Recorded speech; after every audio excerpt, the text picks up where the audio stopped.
Hi there, this is Shiva, and we're continuing our series on Pin Builder and building a very basic table. We're just learning all of the ins and outs of the Pin Builder editor, and we're of course using the Bally 1977 game 8-Ball as our example. And as usual, we start off with a little bit of housekeeping, and yet again, we start off with me having to apologize for the quality of the previous video. I had nothing but microphone problems since I started this. I actually have a completely different microphone, and yet some people were saying that I still wasn't loud enough. So what I've done is I've did some research on the internet, and I have reset OBS, which is the software I use to record these videos, and I've added some filters and everything else. I should be coming out a lot louder. In fact, I may even start clipping here. So just let me know exactly what you think in the comments, and well, we'll get there. I've never used this software before, so I've never actually really recorded videos before. So there you go.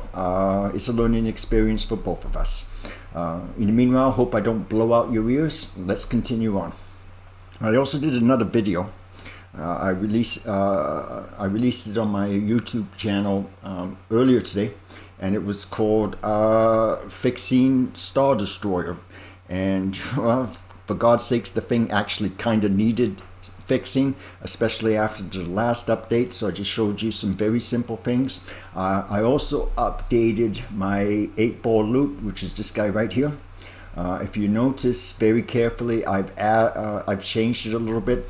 What was happening a couple of days ago after I built it and finished recording the video for that, I noticed that what it was doing was the ball was being shot by the left flipper at the bottom. The ball was going up, it was going all the way around this loop.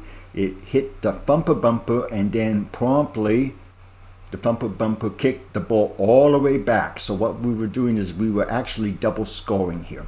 So I created a brand new object and completely reshaped it and everything else. So now what happens is the ball will go up the loop, and it will miss the bumper, and it will fall right back down to the flippers, which is a lot better shot.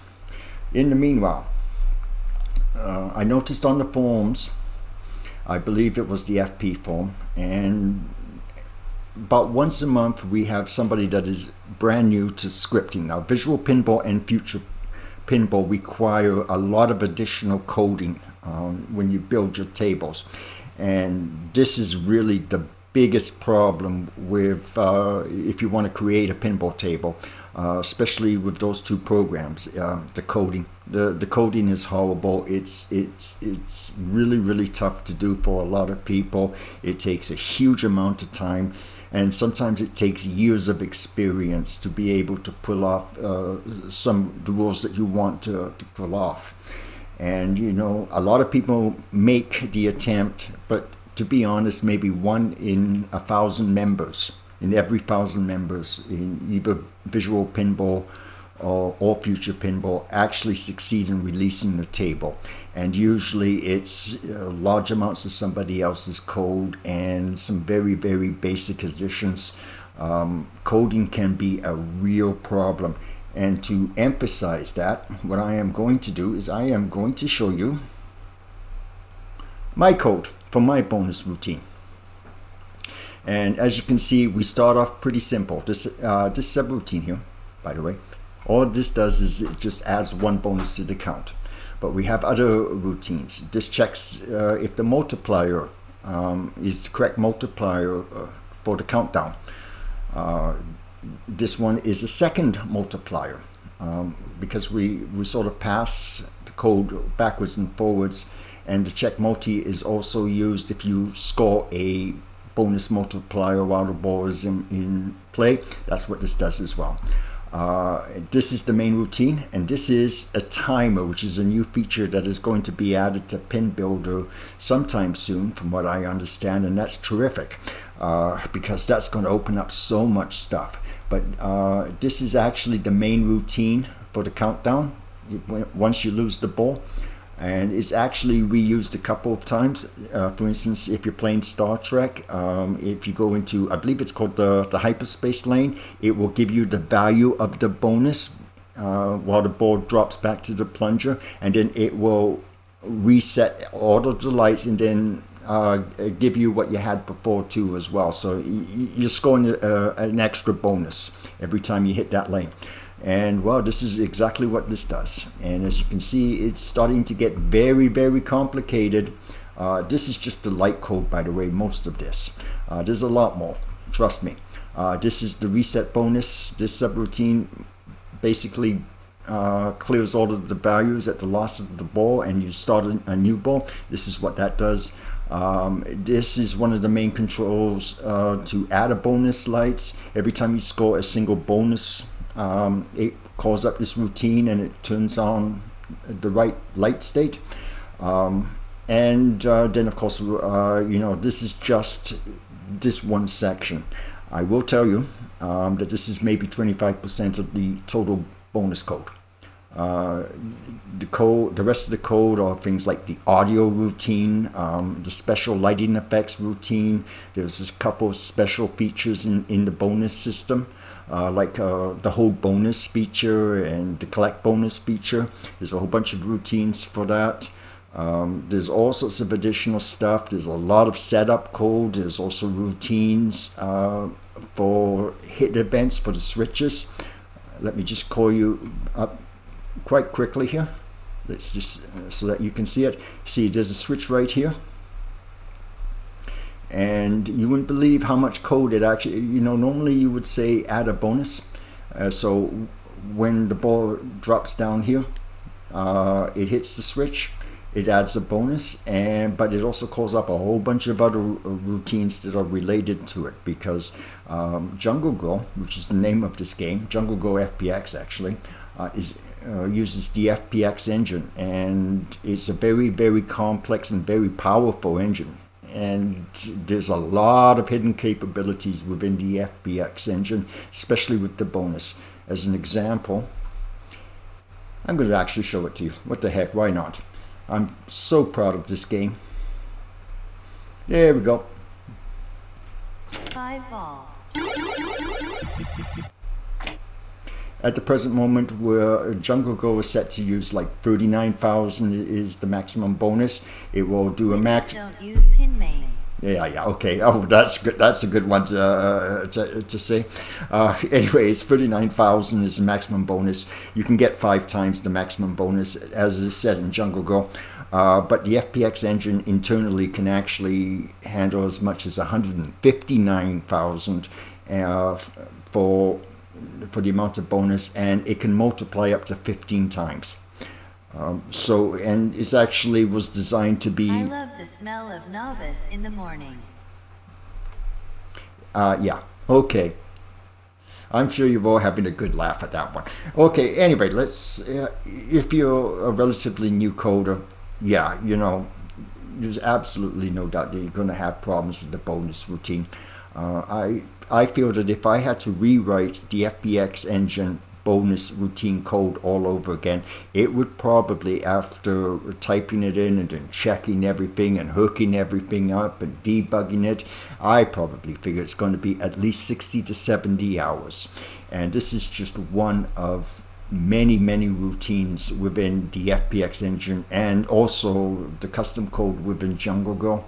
I use a form of compression, so I have multiple lines sort of glued together. You see, there would be one line there. I've got the little compression signal, so I can add a second line or something like in this area. You see, this is actually the equivalent to 3 lines of normal code. And if you uncompressed this particular script and just counted all the lines, I wouldn't at all be surprised if I haven't gone over 25,000 lines. Okay, it tells you how long it takes to code anything, and this is the reason why I am making such a big deal about what PinBuilder can do, because you really do not have to do that at all.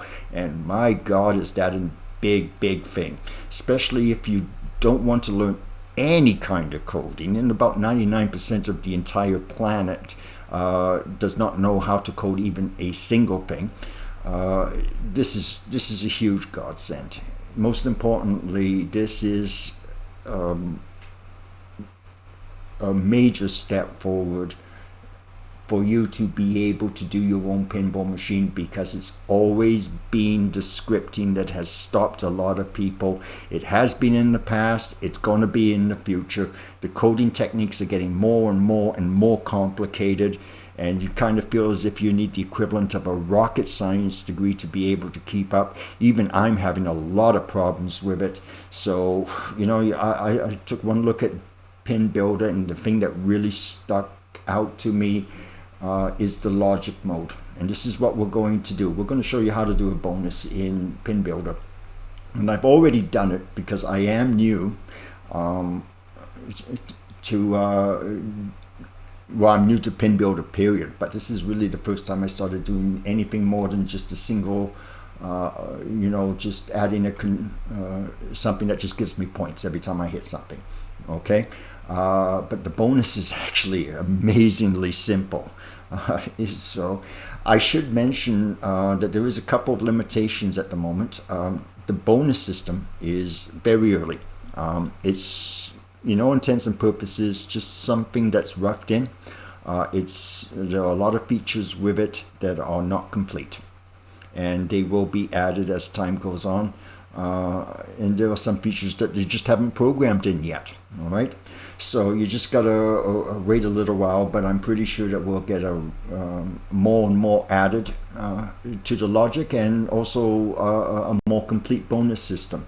At the moment, I have this set to give out 14 bonus, but we'll go through the stages here, and we start first with this little switch right here. This is my inlane switch. This is the right inlane switch. And as you can see, when the ball rolls over, it points to a controller, and it says target controller, and the target controller I want is right inlane points. Every time you create a controller, and I believe I've already showed it to you, it will put it in this list. You can just point to it. You sucker. Yeah, I hit the thing, but there we go. Right inline points. Really, Paul. Anyway, what it's doing is it's pointing to this one right here. This is right inline points. One of the nice things about PinBuilder is that though you can only do one thing per controller, you can actually sort of daisy chain all of the controllers. So you can have the first controller do, say, points, which is exactly what this does. It even gives you 1,000 points. But then you can then tell it to go to the next controller, the target controller, and it just so happens to be called right inlane bonus. And guess what that does? You're right, it gives you a bonus too as well. And it's very much like the points controller. This is just a simple switch. But the completion type, if you notice, is no longer points only, it's now bonus counter. Okay, and if you look here, you can also add a bonus multiplier. You can also set it for an extra ball in a special, and to be honest, there's going to be a lot more of that, a lot more features added, but this is what we have at the present moment. And then on top of it, it is actually pointing to a third controller, and this is the main bonus countdown controller. If you also notice, I put a little sound on here. Here, let me play it. There you go. There's the sound. So anyway, we're there, and if you notice in the editor, I know it's a little tough to see because it's green on green, but there's a little arrow. So this is pointing to that, and you can see the little arrow when you select that. So let's have a look at the last controller, and that is the main one. As you can see, we get the little green arrow, and if you notice, I have little arrows to each of the lights. First off, the controller name is bonus. Okay, I know it's a boring name. I could have come up with something better. Oh well, whatever. You will notice something with the event type. I got it set to sequential, and that is tells the script that I just want to add one bonus light at a time in the order. As you can see, this is number 1, this is number 2, this is number 3. So every time it adds a bonus, it will light up each light in order. As well, the points value is 1,000. That's for when the bonus is actually counting. 1,000 points for every bonus that is lit. Okay, I don't need another target controller. I could probably add quite a few of them if I really wanted to, and really make this really superly overly complex, but we really don't need it. So at the present moment, I have 14 lights, as you can tell by the little blue arrows, assigned, and I left this light alone so I can just show you how easy it actually is. I have 14, there it is right there. And if I want to add another light, all I do is I make sure that this controller is actually clicked on. I put my cursor over the light I want to use, which would be this one. I hold the shift key down, and then I click on my left mouse button and click. There you go. I now have 15 bonus instead of 14. You don't really need to do anything else after this. The system will set to automatically do the bonus routines when you lose the ball. It will score everything and so on and so forth.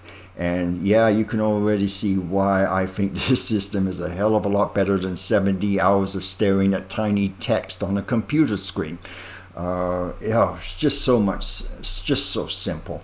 And the multi-ball system, which that's built in here, that's another thing I'm going to probably highlight with another table. 8-ball just isn't a very good table for multi-ball, but the multi-ball system is just really simple as well in PinBuilder. And that would be the other thing that a lot of people that are trying to make a game in visual pinball and future pinball really struggle with. That is absolutely a very tough thing to do, and just to get 2 balls to pop out and your table to actually recognize that there are 2 balls actually on the table. PinBuilder has all of that built in. I know we're very much early days in the development of this particular program, but those 2 things alone sort of almost justify the cost of the program, especially if you want to make a pinball table and you've tried visual pinball and FP and you've pretty much failed. Yeah, you're not alone. There were many times over the 22 years that I've been using those 2 programs that I've just said, I just don't want to do this anymore. It's just way too much work. It is, there are times where I actually feel, if I'm in front of a script, I could actually almost feel my brain just sort of melting and just oozing out of my ears. I know it's not a good visual thing, but there when you think about it.